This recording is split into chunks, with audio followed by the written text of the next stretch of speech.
आप सभी को फिर से सलीम ग्लोबल स्ट्रेटजी में आपका स्वागत है।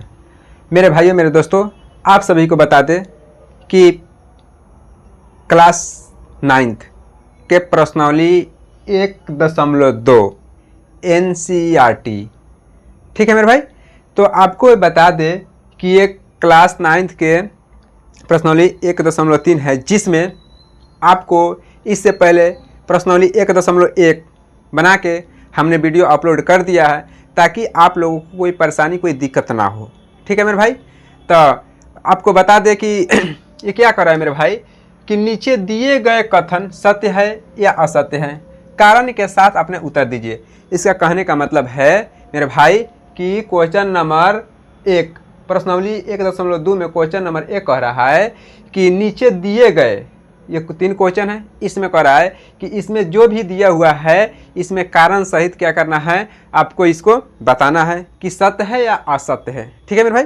तो हम आपको बता दें कि देखिए क्वेश्चन नंबर 1 में क्या कर रहा है कि प्रत्येक अपरिमेय संख्या एक वास्तविक संख्या होती है। इसका कहने का मतलब है मेरे भाई कि प्रत्येक अपरिमेय संख्या क्या वास्तविक संख्या होती है, ये आपसे पूछ रहा है। तो मेरे भाई आपको बता दें कि ताकि हम आपको पहले ही चैप्टर 1 में 1.1 में हम आपको पढ़ा दिए हैं कि वास्तविक संख्या क्या है, कितने प्रकार होते हैं उसको। ठीक है, अगर आप नहीं देखे हैं मेरे भाई मेरे बहन, तो आप जाके उसमें देख लीजिए। ठीक है, आपको समझ में आ जाएगा, तभी आपको प्रश्नावली 1.2 समझ में आएगा। ठीक है, तो आइए हम सॉल्व करते हैं, आपको कारण सहित बताएंगे। ठीक है, तो क्या कर रहा है कि प्रत्येक अपरिमेय संख्या एक वास्तविक संख्या होती है। तो मेरे भाई क्या करेंगे, यहाँ लिखेंगे हाँ हाँ। क्यों, ये क्या है, इसका हम क्या हल कर रहे हैं, क्वेश्चन नंबर 1 का हम हल कर रहे हैं। हाँ क्यों, अपरिमेय संख्या वास्तविक संख्या होती है। तो मेरे भाई आपको बता दे कि वास्तविक संख्या हम बताए हैं,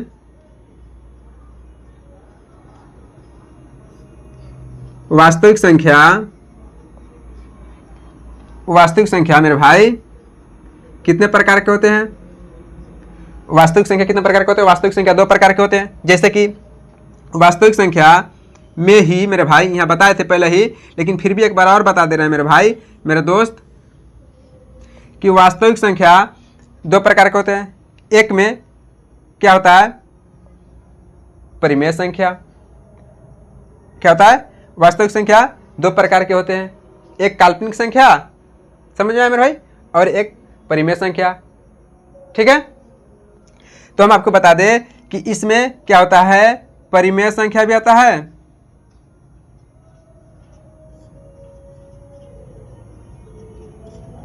और दूसरा में अपरिमेय संख्या भी आते हैं।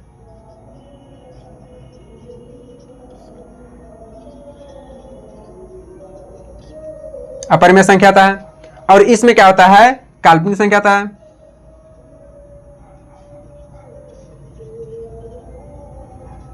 काल्पनिक संख्या आता है। तो मेरे भाई आपको बता दे, ताकि ये कह रहा है कि प्रत्येक अपरिमेय संख्या एक वास्तविक संख्या होती है, तो आप मेरा कहने का मतलब है कि हाँ अपरिमेय संख्या एक वास्तविक संख्या होती है, क्योंकि यहाँ हम आपको लिख के बता दिए हैं कि परिमेय संख्या भी वास्तविक संख्या होता है, अपरिमेय संख्या भी वास्तविक संख्या होता है मेरे भाई। ठीक है, तो आप कहिएगा कि ये कैसे, ये क्योंकि ये दोनों जो होता है वास्तविक संख्या के ही अंतर्गत आते हैं मेरे भाई, इसीलिए ये आप कह सकते हैं कि हाँ वास्तविक संख्या एक क्या होता है, परिमेय संख्या, और अपरिमेय संख्या ही एक क्या होता है, वास्तविक संख्या होता है। आपको मेरे भाई आपको यहाँ कारण सहित लिखना है, जिसे कि हम आपको मिटा दे रहे हैं, आप उतार सकते हैं। ठीक है, तो हम आपको ये क्या करते हैं, मिटा देते हैं।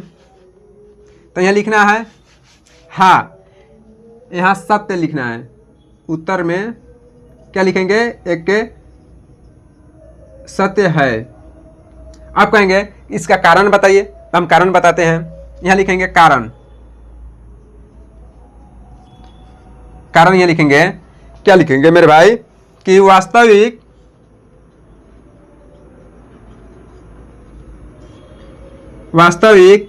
संख्या के अंदर ही, वास्तविक संख्या के अंदर ही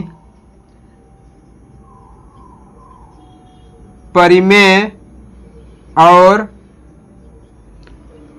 अपरिमेय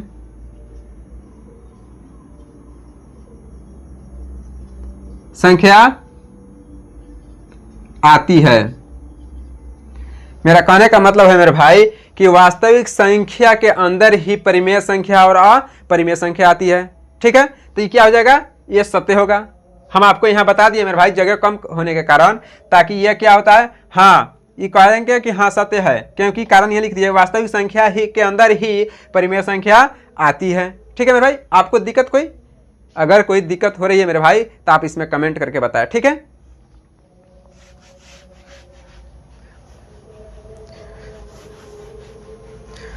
अब क्या कर रहा है मेरे भाई, क्वेश्चन नंबर 2 देखेंगे। क्वेश्चन नंबर क्या करेंगे, 2 देखेंगे। संख्या रेखा का प्रत्येक बिंदु m के रूप में होता है जहां m एक प्राकृत संख्या है। कहने का मतलब है कि एक संख्या रेखा के प्रत्येक बिंदु, कह रहा है कि एगो संख्या रेखा बनाइए, उस पर प्रत्येक बिंदु m रूट m के रूप में होता है जहां m एक प्राकृत संख्या है। ठीक है मेरे भाई, तो इसका कहने का मतलब है कि हम एक संख्या रेखा बनाएंगे। ठीक है, अब कैसे बनाएंगे मेरे भाई, इस तरह एक बनाएंगे, जैसे आप ये सब आपको पढ़ने के लिए थी क्या मिलता है, ये रचना भी आपको मिलेगा। जैसे कि मान लीजिए मेरे भाई ऐसे बना दिए, तो हम इसको क्या नाम रखते हैं मेरे भाई, x, इसको x डैश लिखते हैं। ये होता है y, ये होता है y डैश होता है मेरे भाई, क्या होता है, y डैश होता है। अब मेरे भाई बता दे, ताकि इसको हम जो होता है ना ये केंद्र, इसको हम बिंदु को O मानते हैं, और यहाँ से हम क्या करते हैं 1 2 3, इधर से क्या करते हैं 1 2 3 काट लेते हैं, ताकि हमको संख्या बैठाने में दिक्कत ना हो। देखिए अब यहाँ पर 1 के मतलब 1 रख रहे हैं, यहाँ 2, यहाँ 3, क्योंकि ये बराबर बराबर होता है मेरे भाई। मेरे पास कोई प्रकार वकार नहीं है ताकि हम आपको बराबर से काटें। ठीक है, थोड़ा अल्टर हो जाएगा कम बेस। यहाँ पे क्या करेंगे मेरे भाई, तो 1 2 3, आप कहिएगा कि आप इधरों 1 2 3 लिखे और यहाँ पे भी 1 2 3 लिखे मेरे भाई, तो नहीं मेरे भाई, ये जो x अक्ष के डैश पे होता है ना, ये x डैश पे, तो ये माइनस में होता है मेरे भाई। ठीक है, जैसे यहाँ पे हम ऊपर की तरफ जाएंगे मेरे भाई आपको समझाने के लिए, तो 1 2 3, और जब इधर y डैश में आएंगे 1 2 3, तो -1 लिखेंगे, -2 लिखेंगे, -3 लिखेंगे। ठीक है मेरे भाई, ऐसे होता है। तो आपको कह रहे हैं कि क्या संख्या रेखा का प्रत्येक बिंदु रूट m के रूप में होता है जहां m एक प्राकृत संख्या। तो आपको हम लेकर बैठाते हैं, जैसे कि मान लीजिए e 1 है, तो 1 एक 1 लिख दिए, यहाँ पे 2 लिख दिए, यहाँ पे 3 लिख दिए। ठीक है मेरे भाई, अब कह रहा है कि मान लीजिए तो प्राकृत संख्या होती है ना, गिनती की संख्या को हम प्राकृत संख्या कहते हैं। अब मान लीजिए जो ये m है, इसको जिसे 1 रूट 1 कर देते हैं, फिर 2 रूट कर देते हैं, फिर रूट में हम 3 कर देते हैं। अब बताइए मेरे भाई, जब रूट में करे तो ये क्या होगा, माइनस में होगा, ये सब क्या होगा, माइनस में होगा, माइनस में होगा ना मेरे भाई, ये सब क्या होगा, माइनस में होगा। जब माइनस में होगा मेरे भाई, तो ये बताइए कि ये क्या माइनस में, रूट में जो माइनस होता है वो क्या होता है, प्राकृत संख्या होती है मेरे भाई, नहीं, क्योंकि ये जब रूट माइनस में जाएगा ना मेरे भाई, तो ये क्या होता है, एक काल्पनिक संख्या होती है मेरे भाई। तो आप बताइए ये क्या होगा, संख्या रेखा का प्रत्येक बिंदु रूट m के रूप में नहीं होता है, क्योंकि यह प्राकृत संख्या m के जगह पर हम रखें तो माइनस रूट में भी आ रहा है इधर से, और इधर से तो आ रहा है। अगर इधर से होता तो हम मानते कि यहाँ प्राकृत संख्या के रूप में है, लेकिन इधर माइनस में आ रहा है, तो ये काल्पनिक संख्या के रूप में चला जा रहा है, तो ये क्या होगा, असत्य होगा मेरे भाई। इसको क्या लिखेंगे,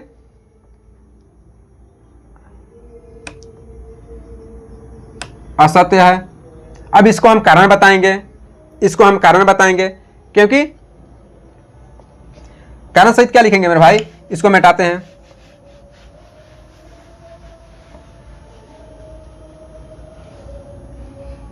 क्या लिखेंगे, लिखेंगे कारण, क्या लिखेंगे, कारण, क्या लिखेंगे, प्रत्येक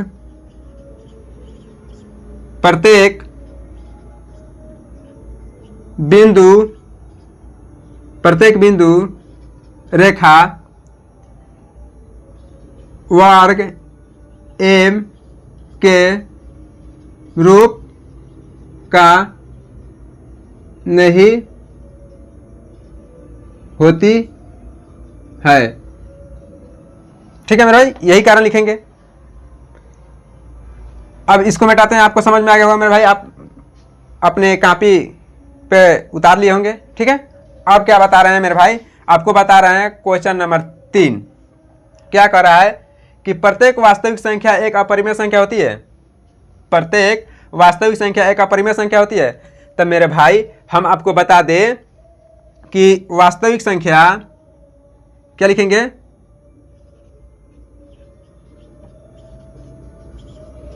वास्तविक संख्या जो इसके अंदर क्या होता है मेरे भाई, वास्तविक संख्या तो परिमेय अपरिमेय संख्या के बीच तो होती है ना। प्रत्येक वास्तविक संख्या एक अपरिमेय संख्या होती है। तो हाँ, प्रत्येक अपरिमेय संख्या नहीं, वास्तविक संख्या में दो संख्या भी होती है मेरे भाई। अब बता दें आपको कैसे, जिससे हम आपको बताएंगे कि वास्तविक संख्या के अंतर्गत क्या आता है, परिमेय संख्या भी आती है और अपरिमेय संख्या भी आती है। जैसे कि हम आपको बता दें मेरे भाई, अब कैसे हमको इसको बनाना है कि देखिए, अगर हम मान लीजिए कि एक अपरिमेय संख्या लेते हैं, एक अपरिमेय संख्या लेते हैं मेरे भाई, यहाँ पे जैसे √2 एक अपरिमेय संख्या हुआ ना मेरे भाई, √3 भी एक अपरिमेय संख्या हुआ। लेकिन ये कह रहा है मेरे भाई, हम एक परिमेय संख्या भी तो होती है ना, 1 2 3, ये परिमेय संख्या भी होती है जो वास्तविक संख्या के अंतर्गत भी आता है। तो हम क्या लिख सकते हैं कि इसको हम लिख सकते हैं असत्य।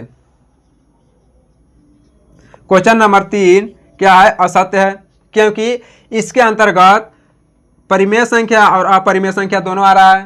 तो हम क्या लिखेंगे, असत्य। क्योंकि अब इसको कारण सहित हम क्या बता रहे हैं मेरे भाई, यहाँ लिखेंगे कारण, यहाँ कारण लिखेंगे वास्तविक संख्या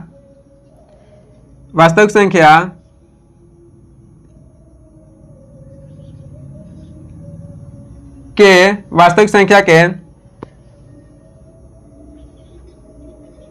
अंदर,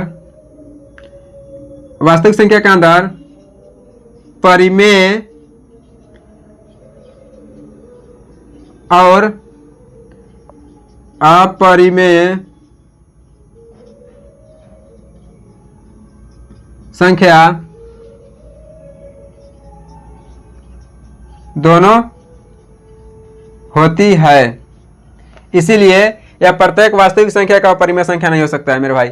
जब भी दो केस मिल जाए मेरे भाई, इसमें जब वास्तविक संख्या हम पढ़े हैं कि परिमेय संख्या और अपरिमेय संख्या दो होती है, दो प्रकार की होती है वास्तविक संख्या में, एक काल्पनिक संख्या, एक अपरिमेय संख्या, अपरिमेय संख्या।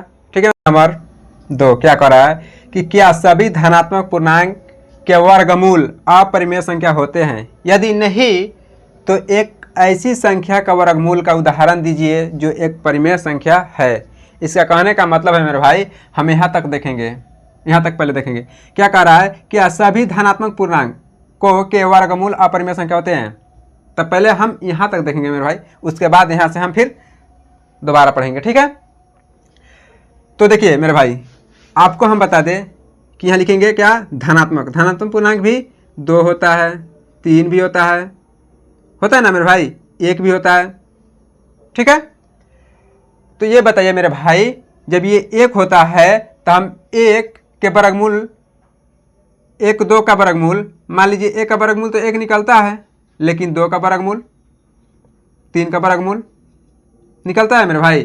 तो नहीं, क्योंकि पूरा वर्गमूल नहीं निकलता है। तो ये कह रहा है कि सभी धनात्मक पूर्णांकों का वर्गमूल अपरिमेय संख्या होते हैं।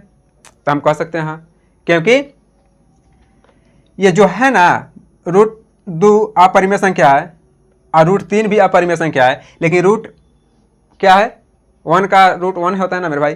जैसे एग्जाम्पल हम लेते हैं, एग्जाम्पल में धनात्मक पूर्णांक, तो आप जैसे 4 भी होता है, 4 होता है ना मेरे भाई धनात्मक पूर्णांक, और 4 के जगह पे हम 9 भी लिखते हैं। तो अगर इसका हम √4 लिखे और 9 रूट लिखे तो इसका वर्गमूल निकलता है ना मेरे भाई 2, और इसका वर्गमूल कितना निकलता है 3 निकलता है ना मेरे भाई। तो आप बताइए कि कह रहा है कि यदि नहीं तो एक ऐसी संख्या का वर्गमूल का उदाहरण दीजिए जो एक परिमेय संख्या है। तो आप देख लीजिए 4 का धनात्मक पूर्णांक है, ये भी है और ये भी। 9 का हम वर्गमूल निकालते हैं तो 3 आता है। तो इसका कहने का मतलब है मेरे भाई, हम इसको क्या देंगे कि उदाहरण में क्या है, असत्य है। क्या है, असत्य है, असत्य है ना भाई। क्योंकि जितना भी धनात्मक पूर्णांक हम लिखेंगे 1 2 3 4 5 6 7 8 9 लिखेंगे ना मेरे भाई, तो मान लीजिए ये सब ये तो मान लीजिए ये दोनों तो का वर्गमूल नहीं निकल रहा है, लेकिन 1 का तो वर्गमूल निकल रहा है, 4 का भी तो वर्गमूल 2 निकल रहा है, 5 का वर्गमूल नहीं निकल रहा है, 6 का वर्गमूल नहीं निकलेगा, 7 का वर्गमूल नहीं निकलेगा, 8 का भी वर्गमूल नहीं निकलेगा, लेकिन 9 का वर्गमूल तो 3 निकल रहा है मेरे भाई। तो इससे क्या साबित हो रहा है कि सभी अपरिमेय संख्या यदि धनात्मक पूर्णांक है लेकिन उसका वर्गमूल नहीं निकलेगा, कुछ का निकल रहा है कुछ का नहीं निकल रहा है, जिसके कारण 2 रंग मिल रहा है ना मेरे भाई, एक में निकल रहा है एक में नहीं निकल रहा है, तो इसका मतलब क्या है, असत्य होगा। क्योंकि जब सत्य होने के लिए मेरे भाई दोनों कंडीशन को एक होना जरूरी है, अनिवार्य है, तभी जाके हम सत्य उसको मानेंगे। ठीक है मेरे भाई। नंबर 3 क्या कर रहा है कि दिखाइए कि रेखा पर √5 को किस प्रकार निरूपित किया जा सकता है। इसका कहने का मतलब है मेरे भाई कि एक रेखा हमको खींचना है पहले, ठीक है, जिसे हम x और x डैश खींचते हैं ना, उसी तरह हमको एक रेखा खींचना है। जैसे कि एक तरफ धनात्मक पूर्णांक एक तरफ ऋणात्मक पूर्णांक हो, ठीक है मेरे भाई। उस रेखा को हमको खींच के उस पर कह रहा है कि आप निरूपित कीजिए कि √5 को किस प्रकार निरूपित किया जा सकता है। तो हमको इसको बताना है कि किस तरह निरूपित कर सकते हैं। देखिए मेरे भाई, सबसे पहले हम क्या करेंगे कि यहाँ पे एक रेखा खींचेंगे, ठीक है। इससे पहले अब दोनों जितना यहाँ पे होगा मेरे भाई उतना यहाँ पे होगा, तो हम एक केंद्र मानेंगे यहाँ पे, जिसे उन केंद्र को हम क्या लिखेंगे, ओ से हम इसको चिन्हित करेंगे, ठीक है। अब मान लीजिए इधर जितना होगा उतना इधर भी होगा। आप अपने प्रकार लेके स्केल और प्रकार से बना सकते हैं मेरे भाई, मेरे पास नहीं है, ठीक है। तो देखिए आप इसको बना सकते हैं, जैसे अब पूरा यहाँ पे काटेंगे 1 2 3, ठीक है मेरे भाई। और इधर भी कितना काटेंगे, 1 2 3 3 हम काट दिए। तो यहाँ पे क्या लिखेंगे, 1 2 3, ठीक है मेरे भाई। और इधर क्या लिखेंगे, 1 2 2 3। आप कहिएगा मेरे भाई कि इधर 1 1 2 3 लिख दिए, फिर इधर 1 2 3 लिख दिए, तो इसे लिखने का फायदा है मेरे भाई। तो यहाँ पे क्या होता है, x होता है, यहाँ पर x डैश होता है। कहने का मतलब है कि ये जो होता है ना इधर वाला x वाला मेरे भाई, ये धनात्मक पूर्णांक होता है, और इधर वाला x डैश क्या इधर होता है, ऋणात्मक होता है। इसका मतलब ऋणात्मक का मतलब क्या होता है, माइनस में होगा, तो हम माइनस दे देंगे। अब कह रहा है मेरे भाई कि इसके √5, अब कह रहा है मेरे भाई √5 को हम वर्गमूल निकालेंगे मेरे भाई, मेरे दोस्त कितना होगा, 2 पॉइंट कुछ होगा। तो हम इसको क्या करते हैं कि ये 2 पर ले लेते हैं, यहाँ 2 पर। अब इसका कहने का मतलब क्या है मेरे भाई कि अगर हम जितना ये लेके काटे हैं ना मेरे भाई, चिन्ह जो 2 बराबर भागों में काटे हैं, उतना ही इस पे हम क्या करेंगे, एक 90 डिग्री का क्या बनाएंगे, कोण बना देंगे, ठीक है। आप चांद से या प्रकाल से बना सकते हैं मेरे भाई, मेरे पास नहीं है तो हम इस तरह बना रहे हैं, ठीक है। यहाँ पे हम बना दिए। इसका कहने का मतलब है मेरे भाई कि अगर ये हम 2 पर बनाएं तो फिर हम 2 से क्या करेंगे, यहाँ जो केंद्र से मिलाते हैं ना, अब देखिए अब केंद्र से जब मिलाते हैं तो इसको हम B लिख देंगे, इसको हम A लिखेंगे। अब बताइए मेरे भाई, इसको B और इसको क्या लिखे, B और A लिख दिए। अब बताइए कि ये जो है कर्ण, इस क्या है, यही तो √5 है, ये √5 है ना मेरे भाई। तो इसको दर्शा रहा है, तो इसको हम क्या करेंगे, इसको AB कर दिए। अब बताइए मेरे भाई, जितना ये है उतना यहाँ पर क्या होगा, 1 होगा, 1 होगा ना मेरे भाई। जब 1 होगा तब मान लीजिए इसको हम OA रखते हैं, और इसको हम क्या करेंगे, एक ऐसे करके, जैसे प्रकार होता है ना मेरे भाई नाप के, ऐसे हम काटेंगे, ऐसे काटेंगे ना ऐसे, तो क्या होगा, यहाँ पे कट रहा है, ऐसे हम घुमाएंगे काटेंगे मेरे भाई, तो क्या होगा, एक त्रिज्या बनेगा। क्या होगा, एक त्रिज्या बनेगा। जब त्रिज्या बनेगा मेरे भाई तो यहाँ पे हम इसको D लिख देते हैं, ठीक है मेरे भाई। इसको D लिख दिए, क्या लिखे, D लिख दिए। और इसको हम क्या लिख देंगे, C लिख देते हैं मेरे भाई, इसको हम C लिख देते हैं, ठीक है। O है पहले से, तो O से फिर गड़बड़ा जाएगा, तो हम C लिख देते हैं, ठीक है। जब इसको हम C लिख दिए मेरे भाई, तो आप बताइए जितना ये होगा, जितना ई होगा उतना ई नहीं होगा मेरे भाई। अब बताइए इसको हम क्या करेंगे, यहाँ पहले 1 था, यहाँ पे लिखे थे 2, तो यहाँ से और यहाँ से ये 2 होगा, 2 होगा ना मेरे भाई, 2 होगा। अब बताइए जब 2 होगा तब मान लीजिए जब ये 2 हो रहा है मेरे भाई, तब यहाँ पे लिखेंगे AC। क्या लिखेंगे, AC। मान लीजिए ये जितना होगा उतना तो ये भी होगा, ठीक है। तो यहाँ लिखेंगे AC, AC बराबर क्या होगा, DC, DC कितना लिखेंगे मेरे भाई, 2 है ना लिखेंगे। AC बराबर DC कितना लिखेंगे, 2 नहीं लिखेंगे मेरे भाई, क्योंकि ये रूट पे कितना है, 5 है, 5 लिखेंगे, ठीक है। AC भी उतना ही है जहाँ जितना DC है। आए बात समझ में मेरे भाई, AC भी उतना ही है जितना DC है। आप कहिएगा मेरे भाई जैसे कि हम यहाँ पे एक त्रिज्या बनाते हैं ना, जैसे एक रेखा लेते हैं, यहाँ पे एक ऐसे बनाते हैं ना पहले समकोण, और समकोण को जो यहाँ पे काटती है ना मेरे भाई एक त्रिज्या की तरह, त्रिज्या में एक समकोण होता है, उसी तरह हमको बनाना है। अब कहिएगा कि इसको कह रहा है कि निरूपित करना, यानी साबित करना है कि रूट कैसे 5 आया है, रूट कैसे 5 आया है। ताइए हम बताते हैं कैसे आया है। यहाँ पे आप पढ़े होंगे कर्ण, अभी नौवा में है तो शायद नहीं पढ़े होंगे, लेकिन यहाँ पे क्या लिखते हैं मेरे भाई, कर्ण स्क्वायर बराबर लंब स्क्वायर प्लस आधार स्क्वायर, ठीक है। आपको 10वीं में पढ़ने का मिलेगा मेरे भाई। तो आप जैसे मान लीजिए, देखिए हम बना के इसको साबित करके देखते हैं कि रूट 5 कैसे आ रहा है, ठीक है। तो लिख दिए क्या, कर्ण। अब देखिए कर्ण ये है, ठीक है, ये कर्ण है। अब देखिए लंब, लंब कितना लिखेंगे मेरे भाई, तो लंब क्या है 1, तो हम 1 का स्क्वायर करेंगे, यहाँ कर्ण स्क्वायर लिखेंगे, यहाँ पे क्या लिखेंगे, कर्ण स्क्वायर। तो लंब के स्क्वायर प्लस यहाँ पे आधार, आधार कितना है मेरे भाई, 2 है। पहले ये लंब ये ना है मेरे भाई, लंब, लंब जो 1 है यहाँ पे, 1 माने 1, तो यहाँ पे आधार, आधार ये नीचे वाला हो जाएगा, नीचे वाला आधार हो जाएगा मेरे भाई, ठीक है। तो यहाँ पे कितना होगा 2, तो 2 का स्क्वायर करेंगे। अब बताइए मेरे भाई यहाँ पे कर्ण स्क्वायर है, तो ये 1 का स्क्वायर 1 होगा, 2 का स्क्वायर 4 होगा।